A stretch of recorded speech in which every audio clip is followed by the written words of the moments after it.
Welcome back to Command Point. My name's Ryan, and in today's video we're going to be taking a look at the new Vespid Stingwing kill team from the new Hivestorm box. Special thank you to Games Workshop, of course, for sending out this box to us for Shane and I to do a review on and to share with you guys ahead of time. So let's get into the teams, starting off with the operatives and the archetypes. In terms of archetypes, this team has Recon and Seek and Destroy. We also have for operatives the Vespid Stingwing Strain Leader operative, the Oversight Drone, and then you can take 8 operatives selected from the following list. That is the Long Sting, the Shade Strain, the Skyblast, the Swarm Guard, and the Warrior. Other than Warrior operatives, your kill team can only include each operative above once. For faction rules, this team has Neutron Charge, so neutron weapons are any weapons that have the word neutron in their name. Whenever a friendly operative moves or uses fly, its neutron weapons have the Piercing 1 weapon rule until the end of the turning point. So a lot of armor piercing on this team just from moving, which, I mean, the two basic things that you're going to want to be doing in pretty much any war game is moving and attacking with your models. So I think that's a pretty good ability right there. They have Communion, which is a really interesting faction rule. So Communion points are used to maintain the tactical focus of Stingwing operatives. In the ready step of each strategy phase, remove all Communion Communion points from the previous turning point, then gain D3 Communion points, +1 if a friendly Oversight Drone operative is in the kill zone. Communion points are used as follows, and Oversight Drone operatives are unaffected by the following. Whenever a friendly Stingwing operative is performing the shoot action, it can only target the closest enemy operative within 8 inches of it. Excluding enemy operatives within control range of other friendly operatives unless you spend 1 of your Communion points. For weapons with the Blast and Torrent weapon rules, only the first target must be selected in this way. Whenever a friendly operative performs the charge action, it must finish the action within control range of the closest enemy operative it can, unless you select 1 of your Communion points, unless you spend 1 of your Communion points. Whenever you would perform the pickup marker or a mission action with a friendly Stingwing operative, you must also spend 1 of your Communion points to do so. That is huge, and that is going to be the biggest expenditure for your Communion points, is performing mission actions. So you have to budget your Communion points accordingly. Whenever a friendly operative is shooting, you can spend 1 and only 1 of your Communion points to reroll 1 attack dice. You're probably not going to be using that one a whole lot for one reason that we'll get into in a second here. They do have Fly, so whenever a friendly Stingwing operative performs an action in which it moves, it can fly. If it does, don't move it. Instead, remove it from the kill zone and set it back up wholly within a distance equal to its move stat, or 3 inches if it was a dash action of its original location, measuring the horizontal distance only. Note that it gains no additional distance when performing the charge action. So if you are going to charge while flying, you're only going to be able to charge 6 inches. It must be set up in a location it can be placed, and unless it's the charge action, it cannot be set up within control range of an enemy operative. In a kill zone that uses the close quarters rules, for example, Gallow Dark, you cannot measure the distance over or through wall terrain, and that operative cannot be set up on the other side of an access point. In other words, it cannot fly through an open hatchway. For strategic ploys, they have Hardened Exoskeleton. Whenever a friendly operative is excluding Oversight Drone, is fighting or retaliating, normal damage of 4 or more inflicts 1 less damage on it. They have Aerial Agility. Whenever an operative is shooting a friendly operative while counteracting, or during an activation in which that shooting operative moved or was set up, roll d6. Whenever a normal success would inflict damage. On a 5-up, ignore that inflicted damage. A maximum of 1 attack dice can be ignored per shooting sequence. So you're getting an army-wide 5-up feel no pain, basically. 5-up Feel No Pain. I guess I'll call it Just a Scratch. You're getting an army-wide 5-up Just a Scratch. Airborne Predators, whenever a friendly operative moves or uses fly during its activation, its weapons have the balanced weapon rule until the end of the activation of that activation. So you're going to be getting, you're going to be able to reroll one of your attack dice whenever you are shooting, or excuse me, just its weapons. You're getting a free army-wide reroll if the model moved. They have Sting. So friendly operatives' claws have the lethal 5 and shock weapon rules. In terms of firefight plays, they have probably Alkali. It's got to be Alkali. Use this firefight ploy when a friendly Stingwing operative performs the shoot action during an activation in which it has used fly. Until the end of that action, when selecting a valid target, treat that friendly operative as being on vantage terrain and 3 inches higher than it currently is, i.e. it benefits from the second rule of vantage terrain. Benefits from the second rule of vantage terrain, which is whenever you are selecting a valid target for an operative on vantage terrain, operatives at least 2 inches lower than it with a conceal order cannot use light terrain for cover. Okay.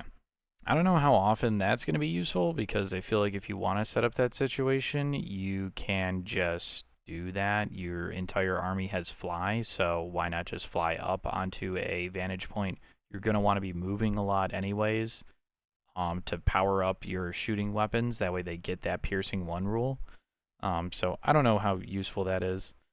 Next up is Darting Flight. So use this ploy when a friendly operative performs the reposition action. Until the end of that action, it can move an additional D3 inches or be set up an additional D3 inches away if it uses fly. In either case, it cannot perform fight or shoot actions for the rest of the turning point. Pretty mid at first glance. Neutron Overload. Use this firefight ploy when you resolve a critical success for a friendly operative that is shooting with a neutron weapon during an activation in which it has moved or used fly. If the target is within 4 inches of it, inflict D3 additional damage. We have Vicious Venom. So use this ploy when a friendly Vespid operative is fighting and strikes with a critical success, inflict D3 additional damage.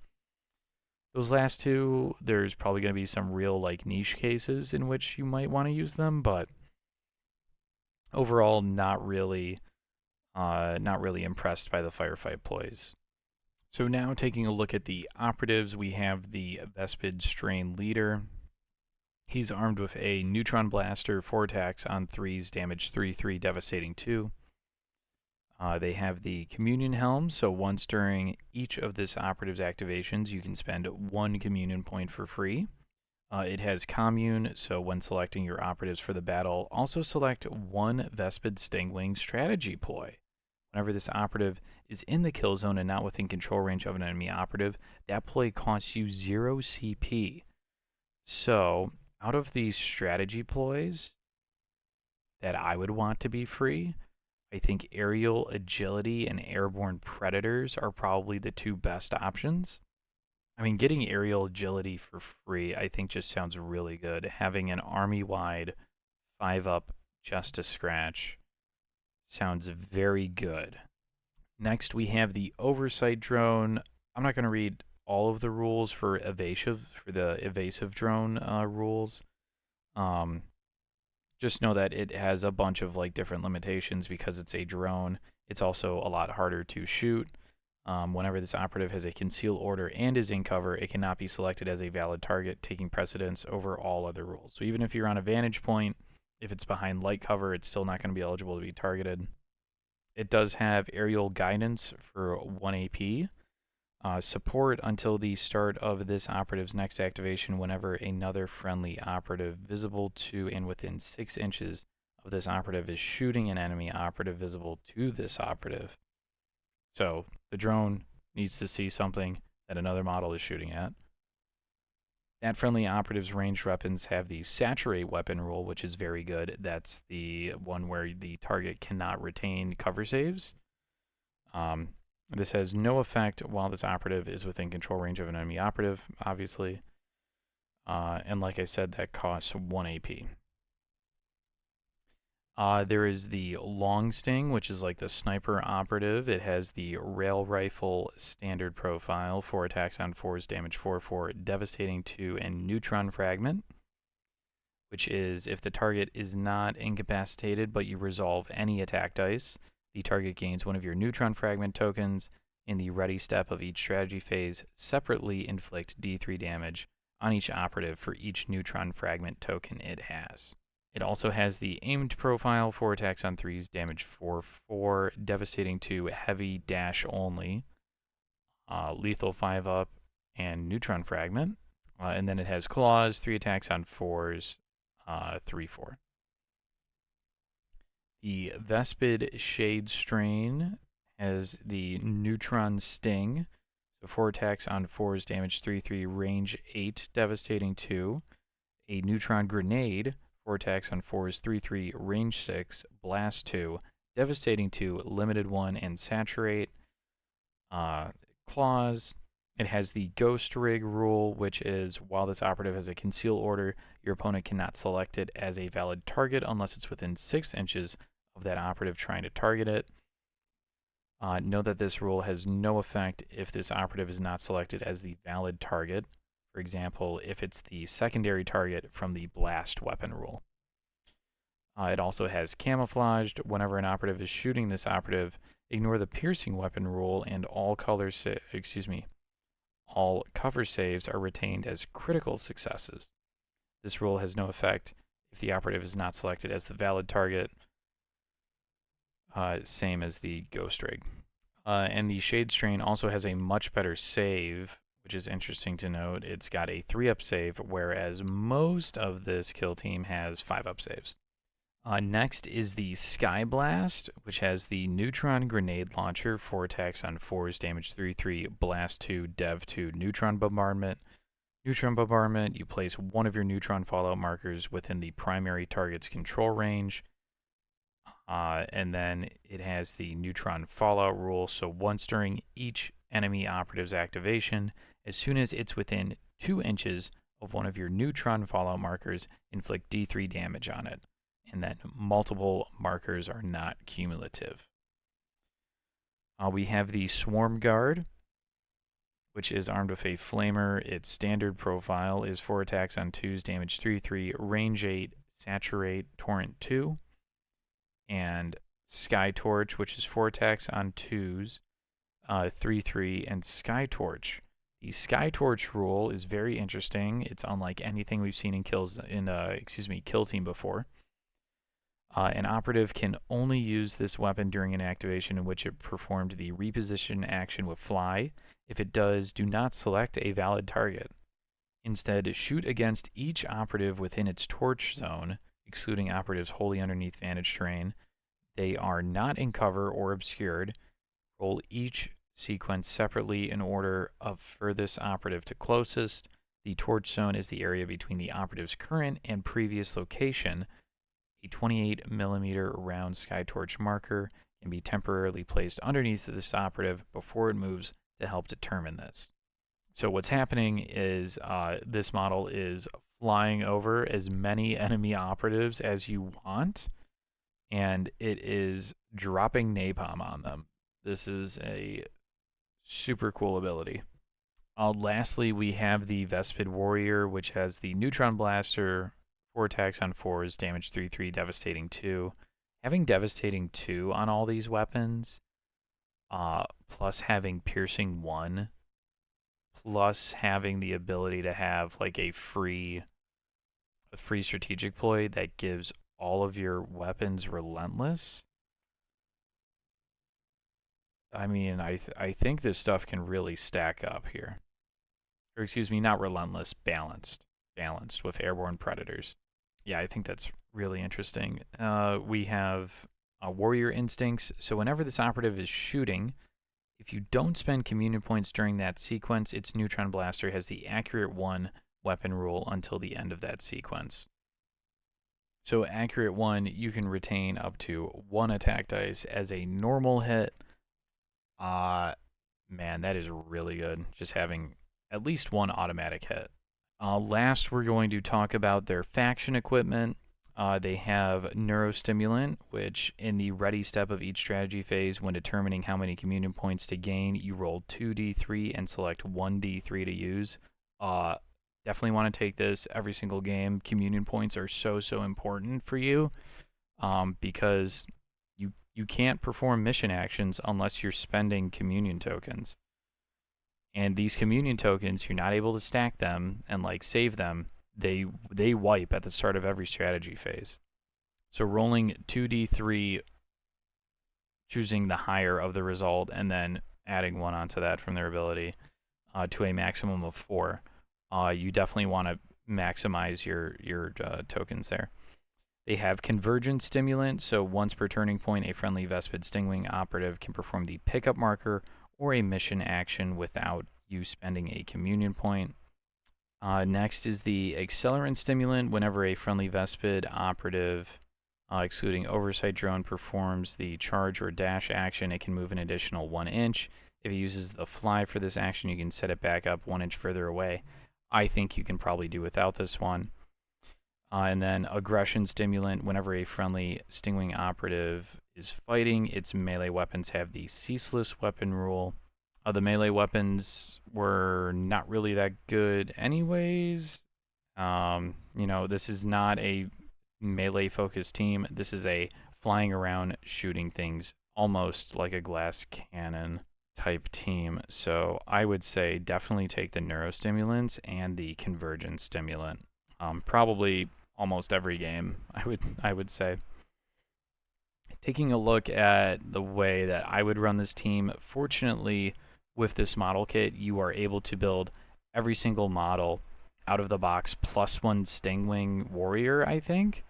So you just have like an extra warrior in the kit, because you're taking your strain leader, you're taking your drone, and then you're taking 8 operatives for a total of 10. I believe there's like 11 models in the kit, if I remember correctly. For archetypes, when it comes to recon or seek and destroy, what do you take? I think you can go either way. I think the best way to run this team would be with recon and by taking not plant beacons, because that's an action-oriented. That's a mission action-oriented objective. You don't want to be doing that with this team. Same thing with recover items. I would go with confirm kill. Whenever an enemy operative is incapacitated before it's removed from the kill zone, place 1 of your confirmed kill mission markers within its control range. At the end of each turning point after the first, if a friendly operative controls 1 of your confirmed kill mission markers, that marker is not contested by enemy operatives and no enemy operatives are within that friendly operative's control range. You can remove that mission marker to score 1 VP or 2 VP if it was placed for an enemy operative with a wound stat of 12 or more. You can score a maximum of 2 VP from this op per turning point. So I think confirm kill on recon is probably going to be the best way to go for this team, because I think the only real operative that has like one-shot kill potential for something like champion from seek and destroy would be your long sting. Everything else is kind of just like slightly better bolter profiles, or just like stuff that does like little initial damage plus like some chip damage with like the neutron bombardment. Yeah. So I would go with confirm kill for TAC Ops for this team. But yeah, guys, that brings us to the end of our video. Let me know what you guys think of this Vespid Stingwing kill team down in the comments section below. Let me know if there's anything that I may have missed when talking about this team. And if you have any questions, let me know as well. That way I can get back to you on those. Thank you all for watching, and I hope to see you all again in the next one.